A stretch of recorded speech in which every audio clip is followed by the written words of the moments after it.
Milhares de presos no país cumprem pena em regime mais grave do que deveriam por falta de vagas no semiaberto e no aberto. Quais são as causas e consequências disso? Como as penas restritivas de liberdade são aplicadas em Minas e no país, no tocante em relação aí à legislação?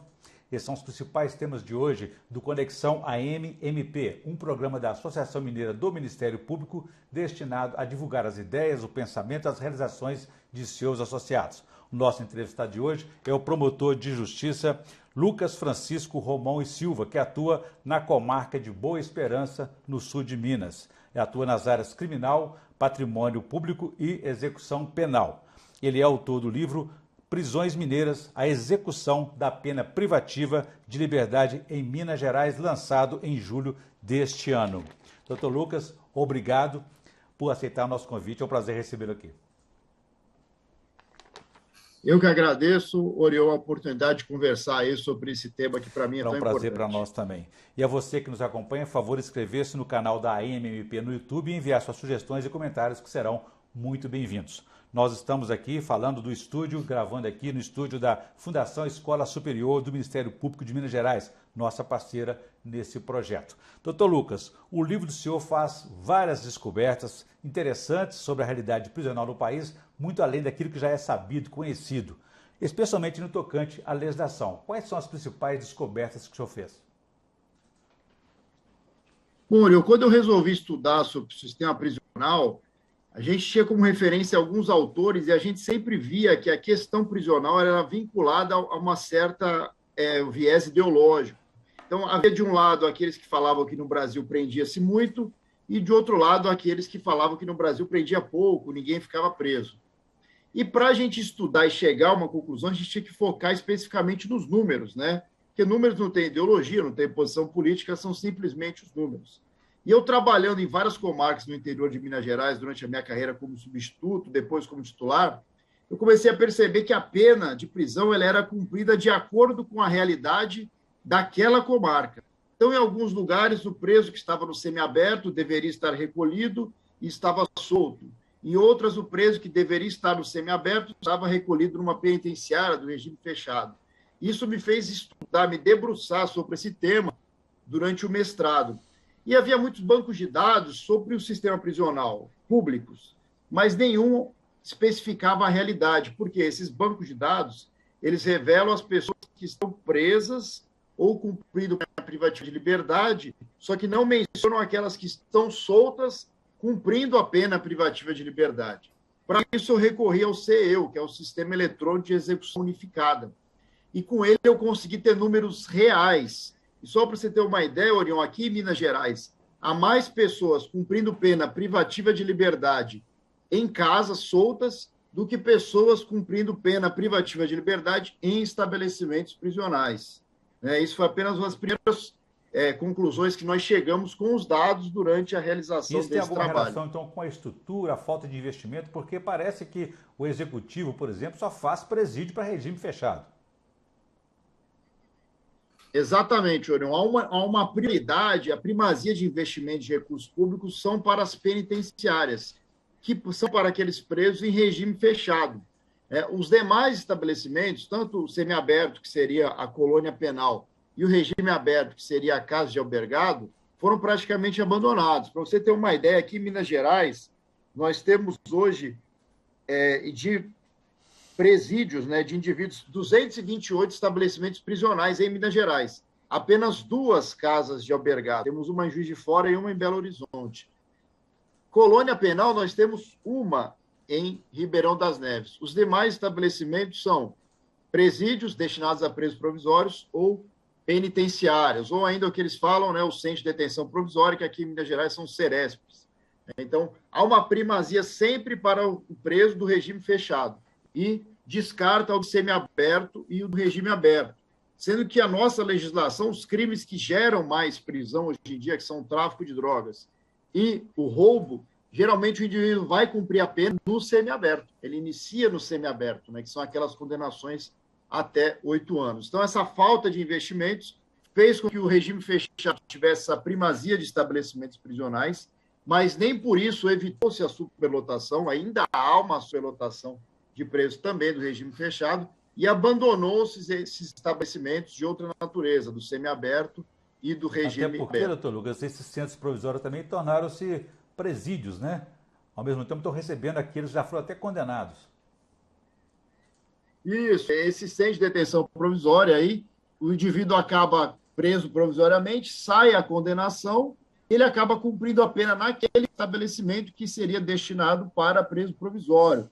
Então, ele não tem uma estrutura para individualização da pena, um acompanhamento com psicólogo, assistente social, porque ele não tem, ele é destinado aos provisórios, não tem um sistema de educação, de trabalho, e ele acaba cumprindo a pena da mesma forma que ele estava antes, quando ele era um preso provisório, não há diferença.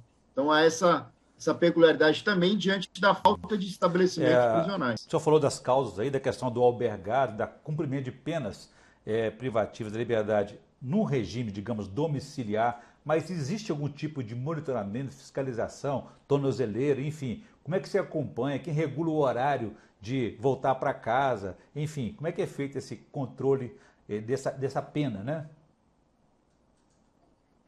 Então, Orion, nessa forma, no domiciliar, nós temos a forma de cumprimento com monitoramento eletrônico, aí ele recebe uma tornozeleira eletrônica e é monitorado, né, por uma agência que monitora 24 horas, se ele violar, comunica, entre em contato com ele, e outros que cumprem a pena tanto no semiaberto como no aberto, sem o monitoramento eletrônico. Aí, nesse caso, o indivíduo vai ser o carcereiro dele mesmo, ele que vai ter que se controlar. Ele recebe a determinação judicial do horário em que ele tem que estar recolhido em sua residência, mas se ele não cometer nenhum crime, não sofrer nenhuma abordagem da Polícia Militar, não sofrer nenhuma fiscalização, nós não saberemos se ele está efetivamente cumprindo a pena ou não. Ficará a cargo do próprio sentenciado se policiar aí para que cumpra esses horários determinados. Então, acaba que também não há uma diferença entre a vida livre e a prisão domiciliar, se ele não sofrer nenhum monitoramento não for flagrado imediato por alguém, né?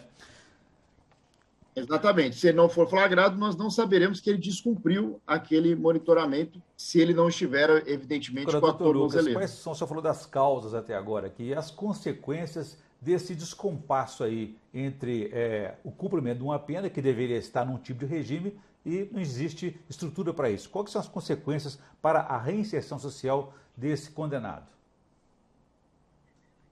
A primeira que eu pontuo no meu livro como a principal, Orion, é a violação da individualização da pena. Então, o juiz ele condena o indivíduo que praticou um crime lá, um roubo com emprego de arma de fogo, fixa a pena lá em 5, 6 anos em regime semiaberto, e quando ele vai cumprir essa pena, dependendo do local onde ele está, ele vai cumprir da forma domiciliar.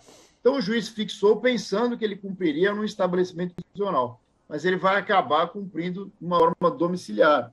E aí nós temos uma diferença. Eu vou citar 2 comarcas aqui de Minas Gerais que eu trabalhei. Patrocínio, lá perto do Alto Paranaíba, região Triângulo Mineiro. O indivíduo cumpre a pena no semiaberto lá, domiciliar. Já se ele avançar um pouco para Unai, no Noroeste, ele vai cumprir a pena no semiaberto, preso. Então, se eu vou cometer um assalto em Patrocínio, eu vou cumprir a minha pena domiciliar. Se eu praticar exatamente o mesmo assalto e sofrer exatamente a mesma pena em Unai, eu vou cumprir a minha pena preso.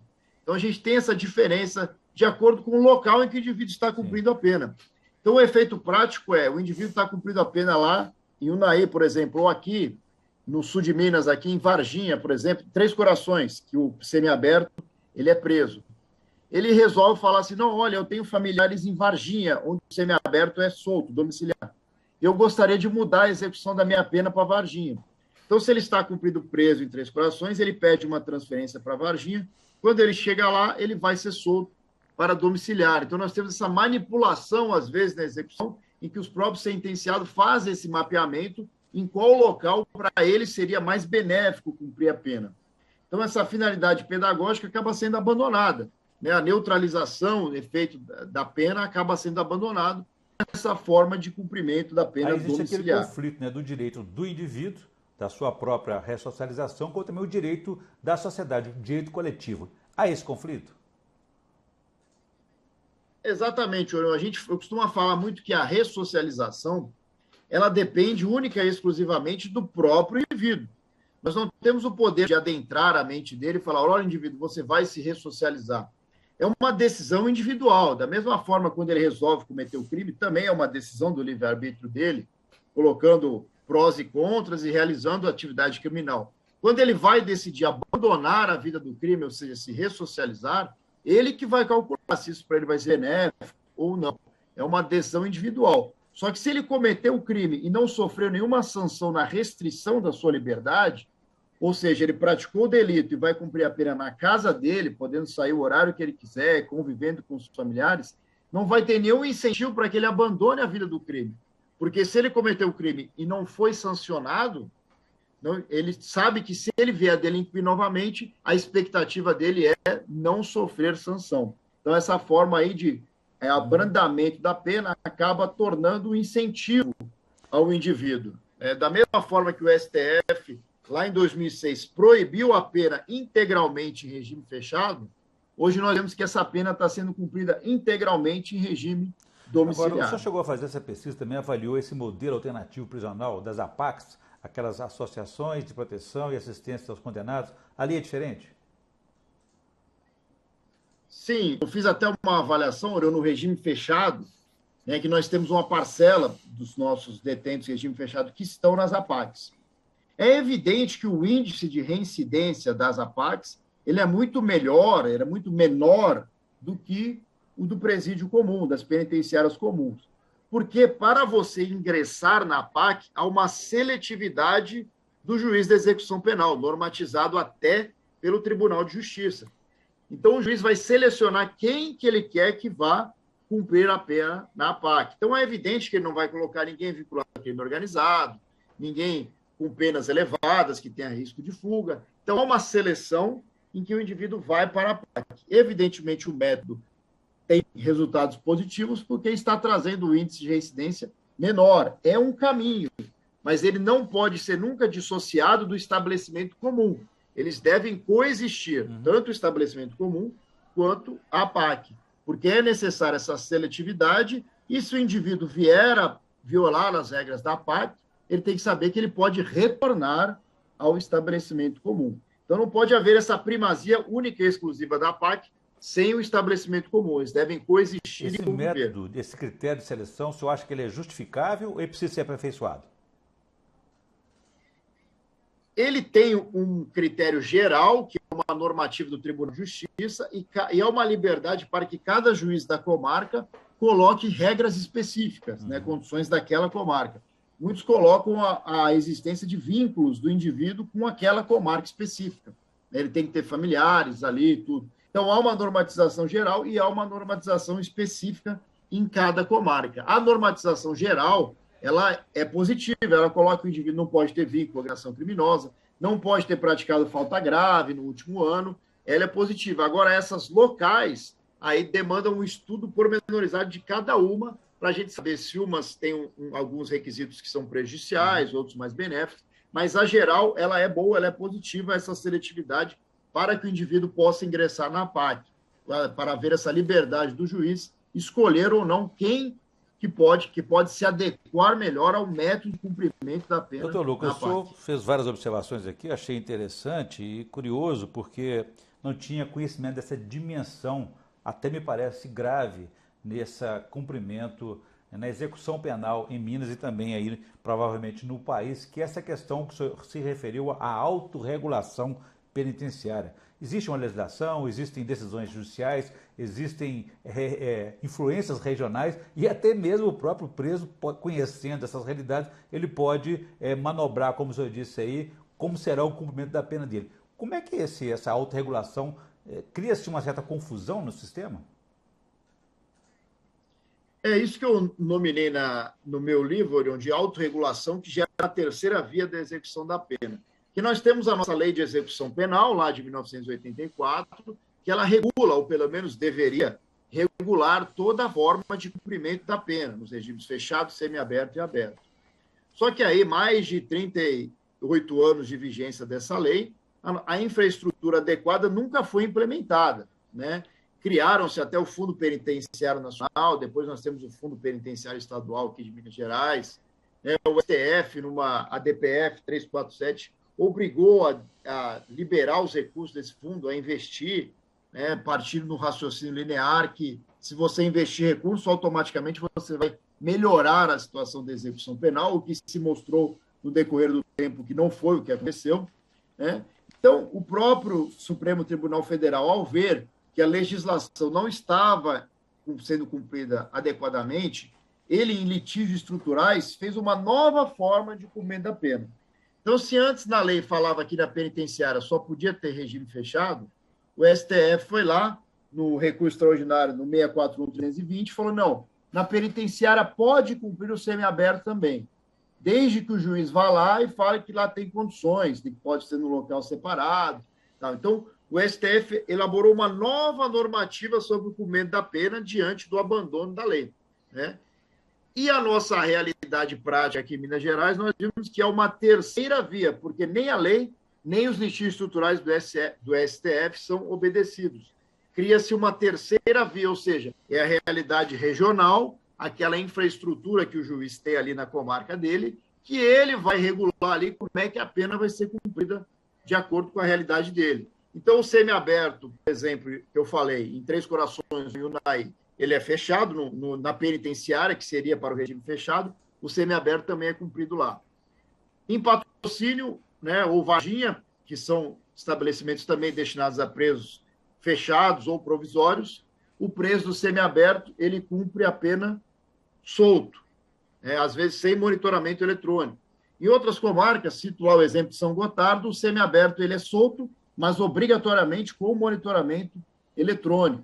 Então, nós temos várias formas de cumprimento da mesma pena. O indivíduo que praticou o crime recebeu a mesma pena e tem várias formas de cumprimento, que eu chamo de terceira via, de acordo com a realidade regional daquela comarca. Se ele pedir uma transferência e mudar, pode ser que a forma de cumprimento da pena dele também mude. Né? Isso que acaba gerando esse interesse ou não do indivíduo recolhido de mudar de comarca para a pena seja de acordo com a sua conveniência. Tudo somado, doutor Lucas, quais são os efeitos que isso pode ter para a reinserção social, para o cumprimento da pena integralmente? O que a gente tem notado é o efeito prático disso aí, é uma primazia da prisão domiciliar. O indivíduo, tanto em livramento condicional, em regime aberto, em regime semiaberto ou em suspensão condicional da pena, a pena vai ser cumprida da forma exatamente igual. Então, se o indivíduo recebe uma condenação de 3 meses de prisão, a lei daria um benefício para ele chamado de suspensão condicional da pena. A pena fica suspensa por 2 anos e ele cumpre algumas condições, chamado sursi. Hoje em dia, o que a gente está notando de efeito prático é que o indivíduo não quer receber o sursi. Ele fala, não, eu não quero sursi, porque ao invés de ficar 2 anos sob algumas condições, ele prefere ficar 3 meses na casa dele, em domiciliar. Da mesma forma, o livramento condicional. O indivíduo em regime semiaberto domiciliar ou no aberto domiciliar, ele está recusando o livramento condicional, porque não tem diferença da forma de cumprimento. E se ele vier a praticar um crime durante o livramento condicional, ele perde aquele tempo que ele estava em liberdade como pena. E se ele praticar um novo crime na domiciliar, no semiaberto ou no aberto, ele não perde. A pena continua como se fosse cumprida. Então, o efeito prático é isso aí. Os benefícios que favoreceriam essa reintegração social, que é o livramento condicional e a suspensão condicional da pena, estão sendo recusados, porque para o indivíduo recolhido é mais benéfico que ele cumpra a pena no semiaberto ou no aberto, que ele vai continuar de domiciliar. Então, esses benefícios criados pela lei estão sendo abandonados. Essa é uma consequência bem clara que eu coloquei no meu livro aí, dessa forma de cumprimento. Que relações só acho que pode ter para a impunidade, a sensação, pelo menos perante a sociedade, de que o crime está compensando?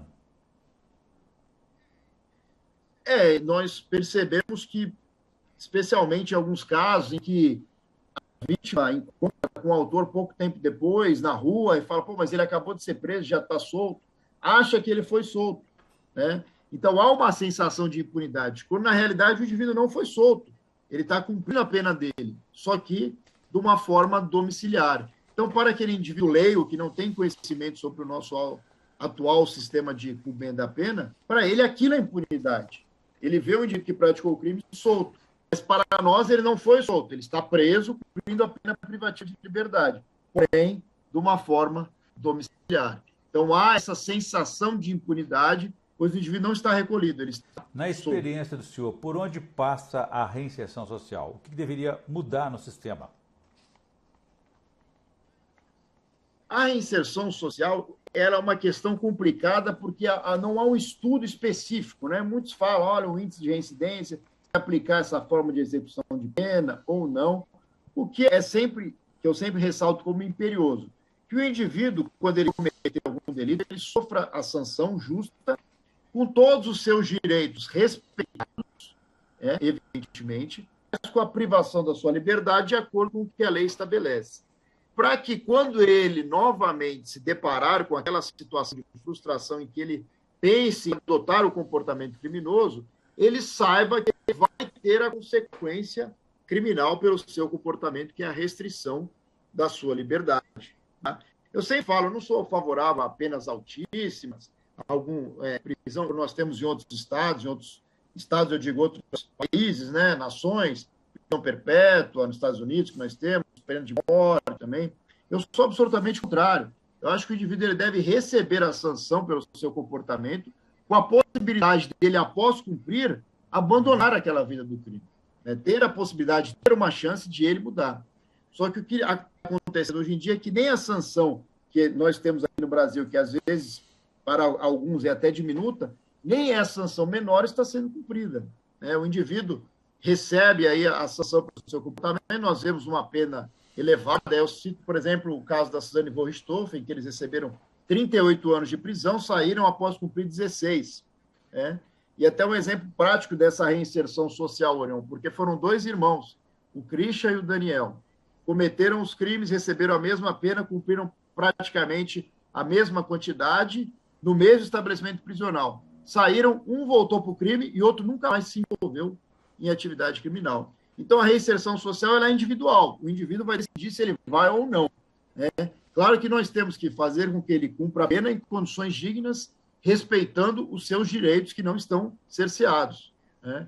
Então, essa reinserção social é uma adesão individual que, na minha ótica, ela deve ser sempre voltada para o cumprimento da pena. Sim. Para que, doravante, quando ele se deparar com aquela situação, ele coloque na cabeça que, opa, se eu delinquir, eu vou ter a sanção. Como se fosse um antídoto ao impulso criminógeno que ele pode se entregar. Além da questão pessoal de cada um, o papel da pena seria esse, né? Fazer ele reconhecer que cometeu um erro e que não pode, que existe consequência, né? Exatamente. Agora, o senhor citou aqui a questão do regime aberto, semiaberto, o fechado, enfim. O senhor falou terceira via, mas me parece que existe uma outra via também, que é esse regime provisório, né? Os presos já ficam condenados sem ser até mesmo julgados, né? Essa é uma questão que eu acho interessante, quando eu falei no início, a visão ideológica, né? Porque realmente nós temos, em alguns estados da federação, um uso que parece elevado da prisão provisória. Mas, como o Brasil tem várias realidades, não dá para eu pegar a realidade do Distrito Federal, que lá tem cerca de 13% de presos provisórios, e comparar com a realidade de alguns estados, por exemplo, do Mato Grosso ou da Bahia, que tem um índice até superior a 50% de presos em regime provisório. Então, há um uso da prisão provisória que, em alguns locais, ele está parecendo elevado, mas em outros não. Então, não adianta a gente mudar a legislação para impedir a prisão provisória, que aqueles estados que têm um processo rápido, né, que estão cumprindo a lei com índice reduzido de prisão provisória, reduzirão mais ainda.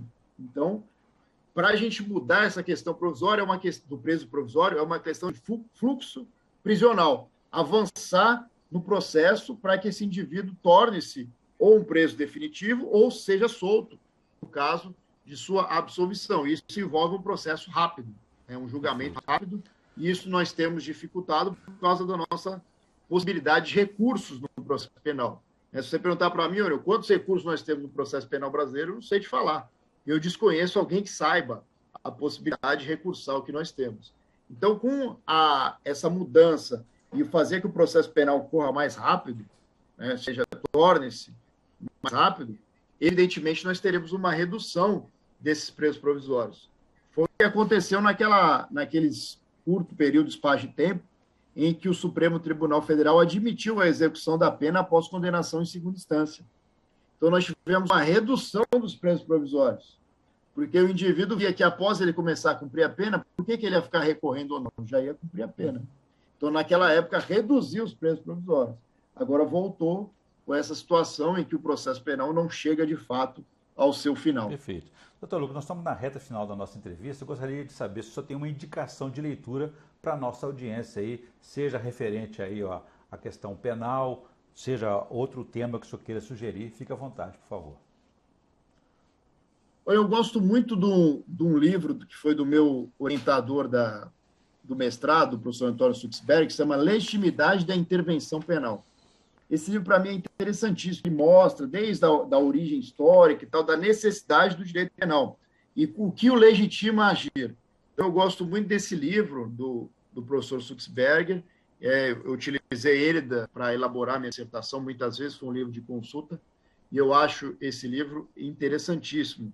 Quanto ao sistema prisional, especificamente, nós temos vários livros, só que cada um tem um viés diferente do outro, né?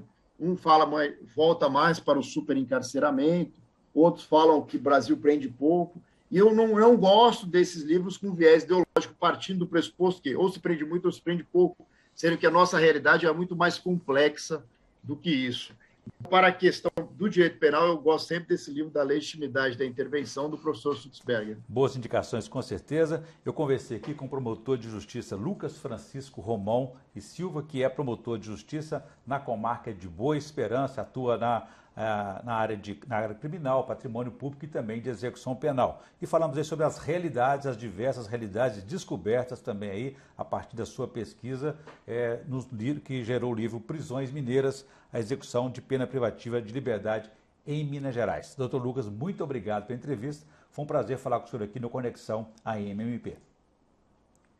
Eu que agradeço a oportunidade aí de conversar com os colegas aí sobre esse tema tão caro para mim, que é o sistema prisional. Bom, nós agradecemos também a você que nos acompanhou até aqui. Pode ver e rever essa entrevista no canal da AMMP no YouTube e nas redes sociais e no site da associação.